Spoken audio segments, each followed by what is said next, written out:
Give a big round of applause from the heart to one of the just greatest, Ryan Carniato. Woo! Woo, woo! Wow, that was quite an intro. But yeah, as you said, my name's Ryan. I created Solid.js, and today I'm going to do a bit of an intro to it, but more so I want to challenge your expectations of what the future of web frameworks look like. And I don't mean look like literally, because Solid looks a lot like React. So I'm not going to try and sell you on its many features, nor am I going to try and use benchmarks. As much as you mentioned, I use a lot of benchmarks. No matter like how well things benchmark, I find that we tend to kind of phase that out after a while. Like blazingly fast is a meme, and you know, I'm just gonna say Solid's really fast, and we'll just move on. So let's get to it. With that all out of the way, it wasn't that long ago with the mere mention of a new JavaScript framework kind of brought anger. But recently I've noticed people have been kind of more open to new ideas, and I don't know exactly the reason for that, but people are kind of waiting for the next paradigm shift. And at the same time, it's kind of accompanied by this sort of thinking that I've been seeing where people kind of look at the past, and there's this kind of narrative that I've been seeing that's like React burst on the scene, conquering the jQuery hordes, and in one swift stroke, moved the web forward like a decade. And I'm not really sure that's how it happened, honestly. History is kind of written by the victors, and my memory of events is like a little bit different, because the time before React, for me, was a time full of innovation and exploration. A lot of chaos too, don't get me wrong. But there's a lot of pieces kind of already falling into place. And React really kind of showed us how to put these things together. And I feel like we're kind of back here again. We're back to a place where this kind of innovation is happening a lot. You've probably seen this on the talks today. And for me, my big thing has been is like modern web development has been kind of defined by components for quite some time. Class components, function components, option components, web components. And for good reason, components are these essential building blocks. They make our code modular, reusable. These are good things. And largely, I say we do have to thank React for that. However, in almost every JavaScript framework, components have a runtime element. Like they're connected to the life cycle of how things update. And this has led to kind of like two views of the world. Like essentially, either you're doing this kind of like top-down diff, kind of like a virtual DOM or type template literal or dirty checking, or you rely really heavily on compilation. And the funny thing is, both these things actually still have something very in common, is that they still kind of do this component update that's top-down. And when you're running things over and over again top-down, at a certain point you might be like, well, what's this extra work I'm doing? Do I have to do it? And you start asking, when do I memoize? And there's this great talk from ReactConf 2021. Sean spoke at it, and it was talking about compilation. But the big question was like, when and what do we memoize? And your first inkling might be right, like if you do app. I am assuming a little bit of React knowledge here. Hopefully many of you are familiar with it.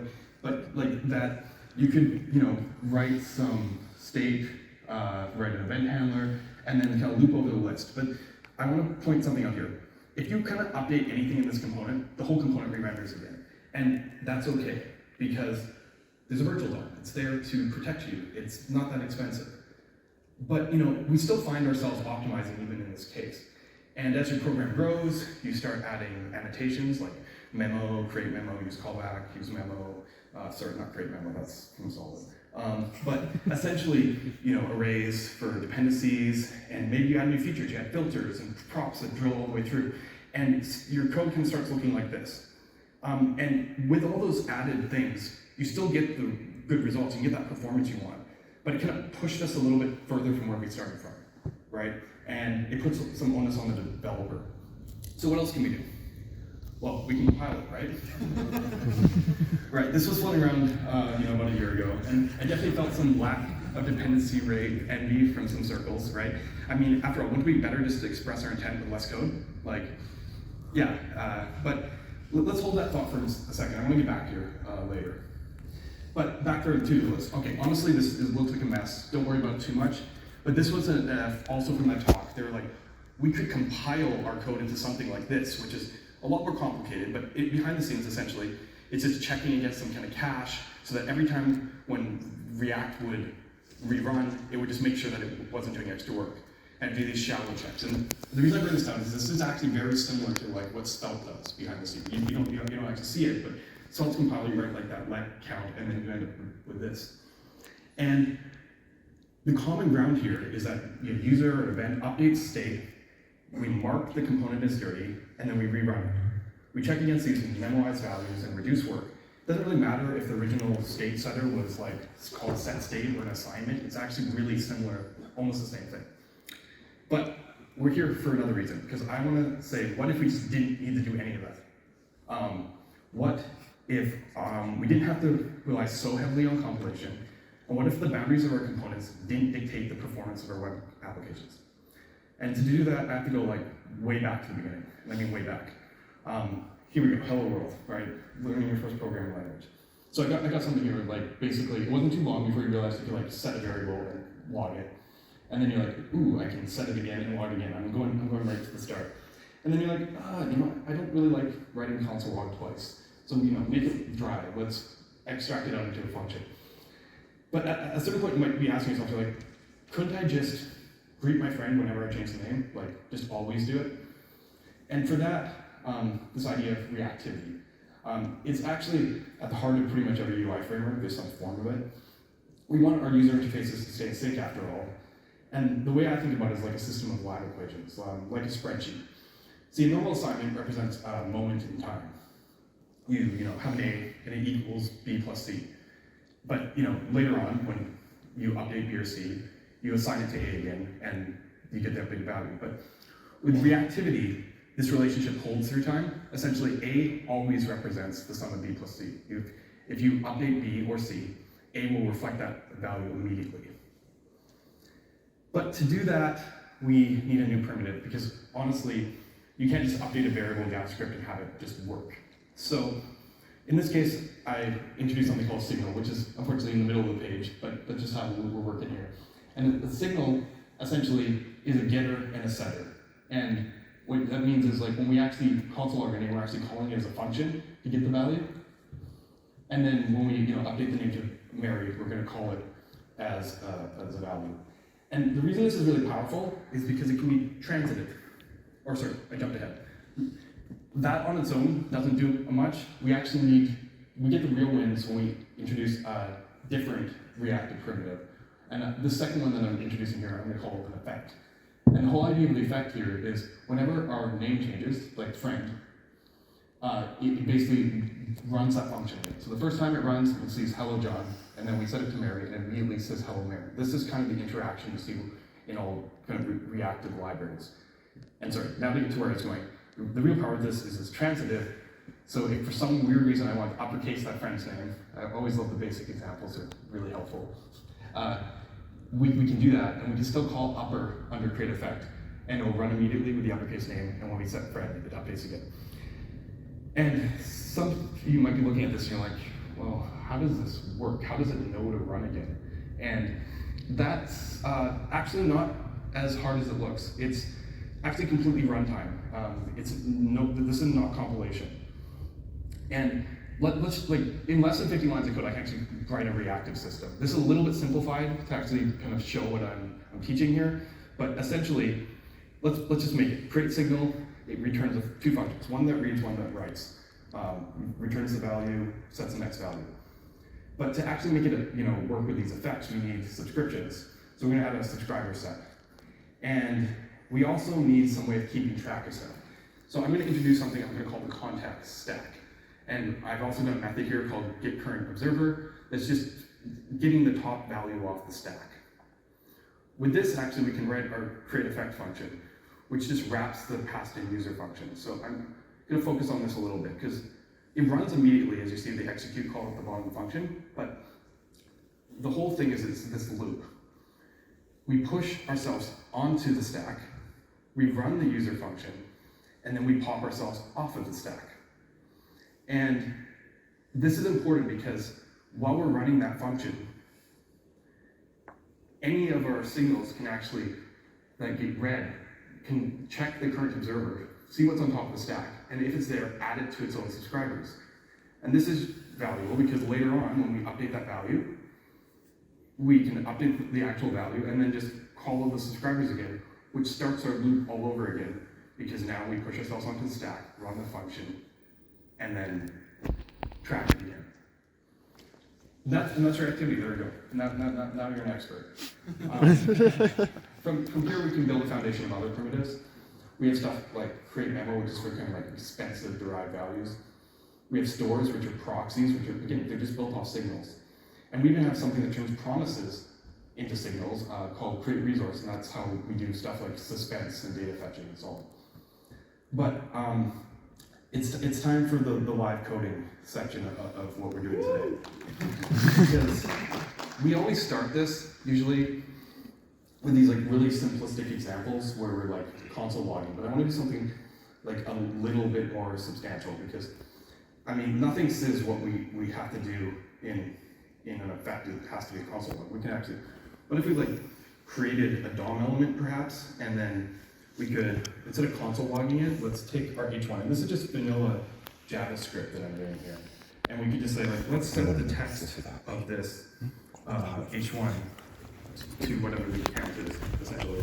So I'm gonna have to still append this to the page. So what, document get element by ID.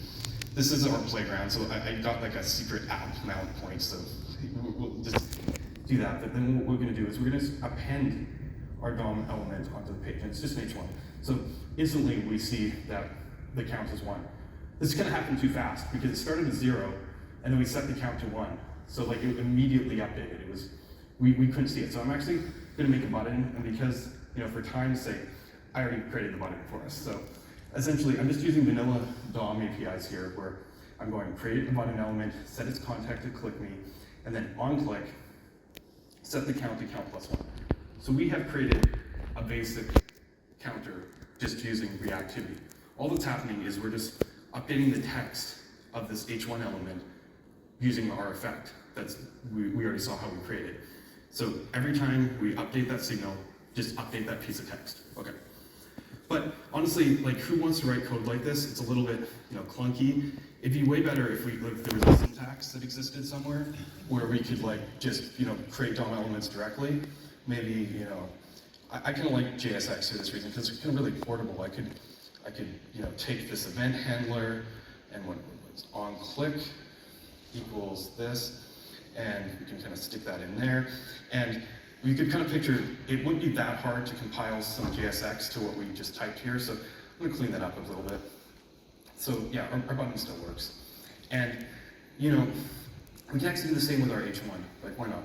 So let's make it like header 1, and then there's one difference, we have this effect.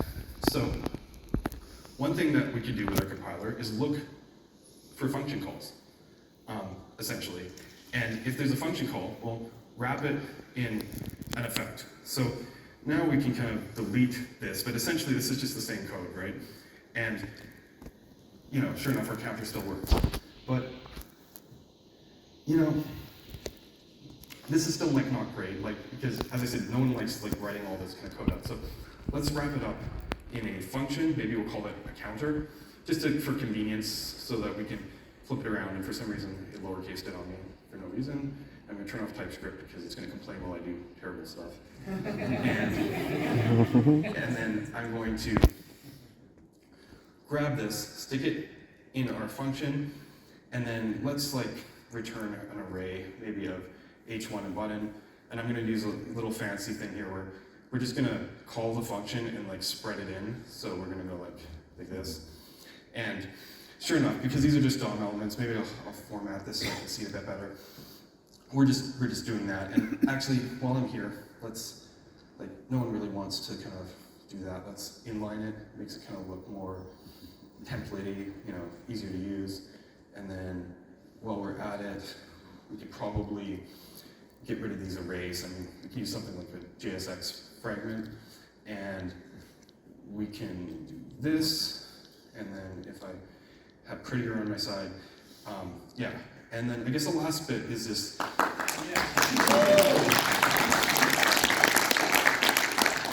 Yeah, I mean, it still works, sorry, there we go.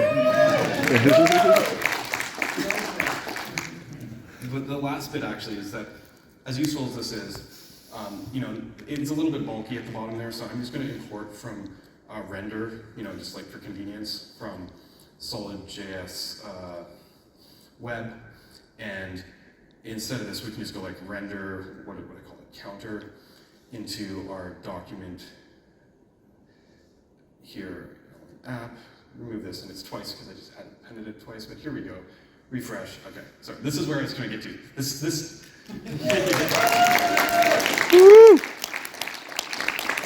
might look familiar to some of you.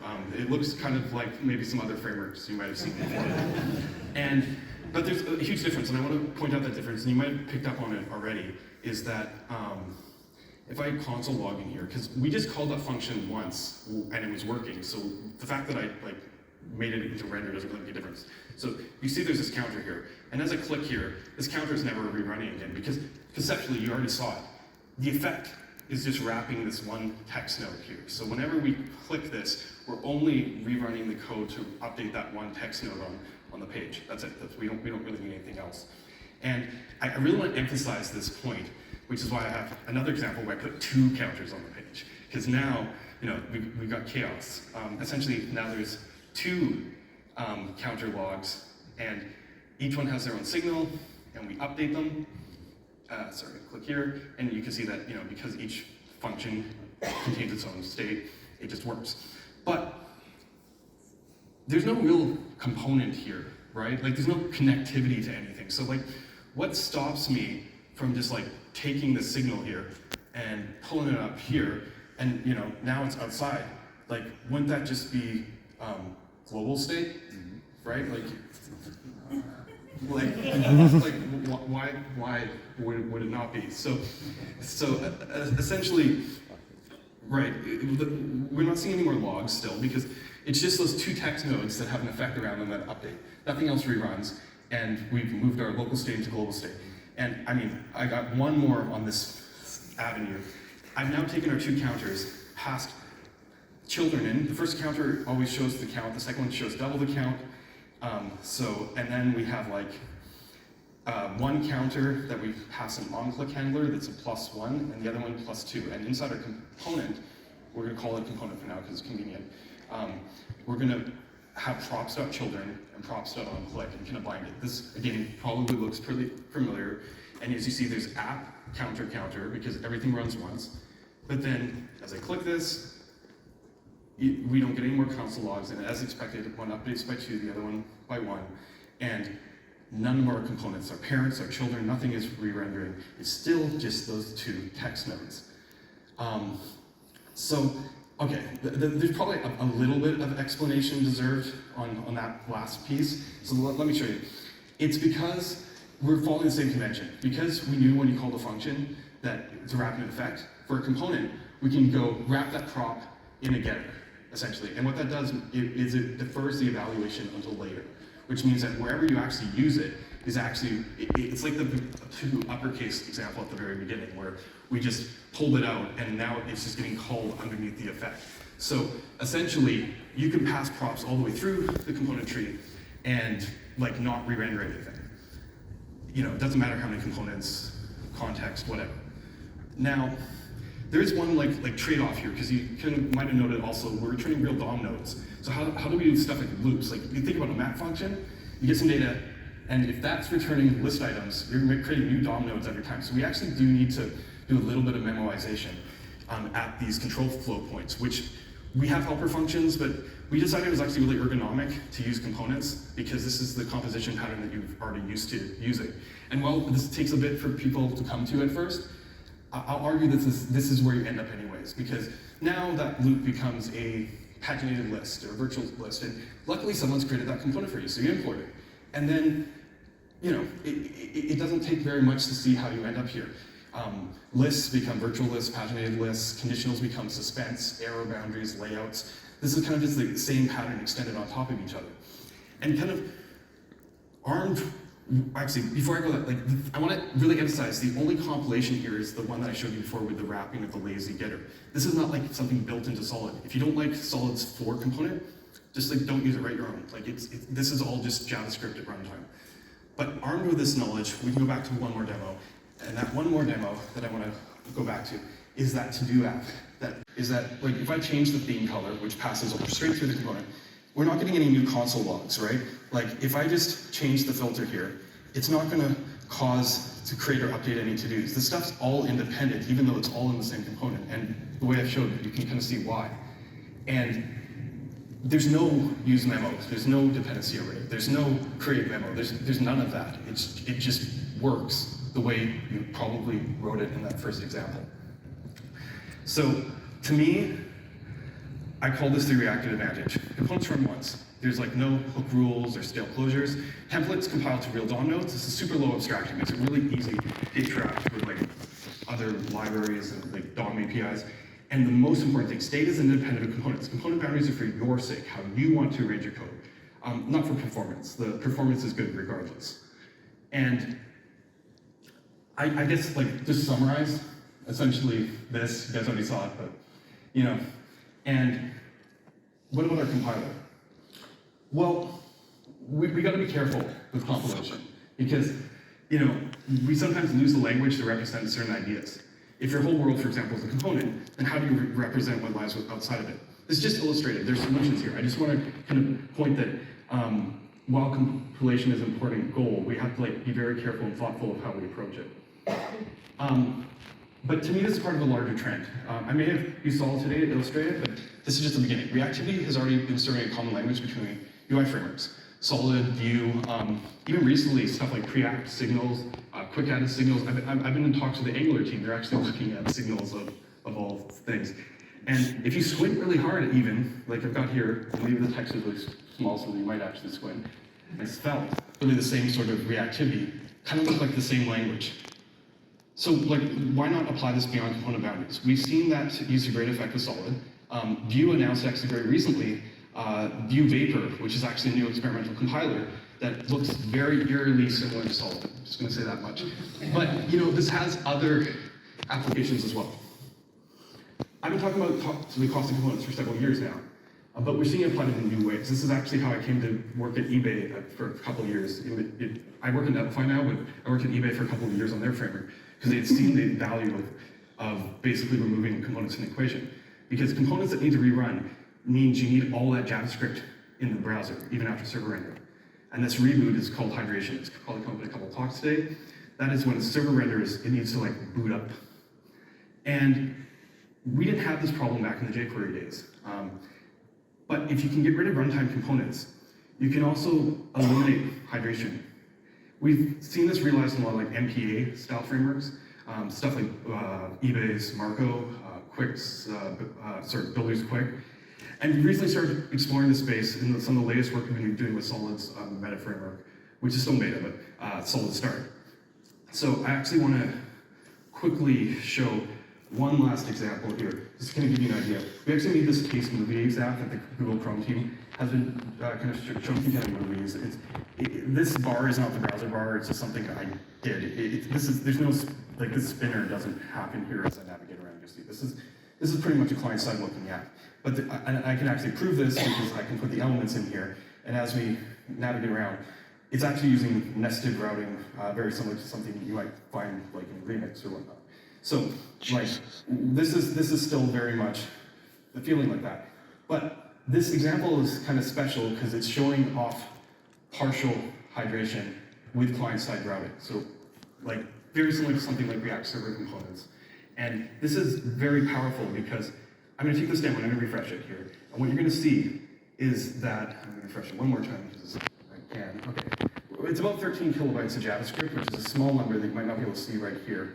13.2 kilobytes.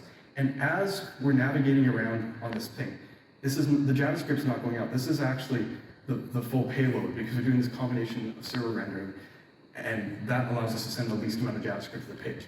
And I think this is really cool because we actually, like this 13 kilobytes is actually alarmingly small.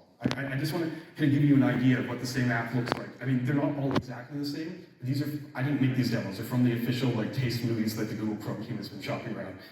The same app in a lot of the current single page app frameworks, this is what the size is. Our app was very much based on the Nux version. It had the best UX by far. This is, I just want to kind of put you in place that even comparing to like some like the normal kind of single page app rendering that we did in SolidStart, which SolidKit is kind of in that same range, this approach was like over half as small with the client side feel and rendering. You saw it yourselves. And that's kind of the power we're seeing where things are moving into the future. So it's not about virtual DOM or not, or about diffing or not. You can embed a virtual DOM inside a reactive system if you wanted to. You can do concurrent rendering without a virtual DOM. If you're curious about that, come ask me after. And a lot of people say it's impossible, but we have it in Solid. It's about recognizing that our change model, while very much entwined with our UI representation, is not the same thing. For this reason, the conversation around the world beyond components starts with reactivity, a system of change unto itself. Reactivity is already everywhere in JavaScript frameworks, from state management and some compilation, but we can leverage it best if we fully embrace its declarative world. So maybe the revolution is not in the cards, maybe just a reactive renaissance, but who knows what new worlds are only a step away. If you like what you heard today, you can find all the resources you need off solidjs.com. You can also find me on Twitter at Carniato. And if you like nerding out on JavaScript framework stuff, I stream weekly on YouTube. I love JavaScript frameworks and performance, so yeah, definitely come check it out. Thank you. Woo!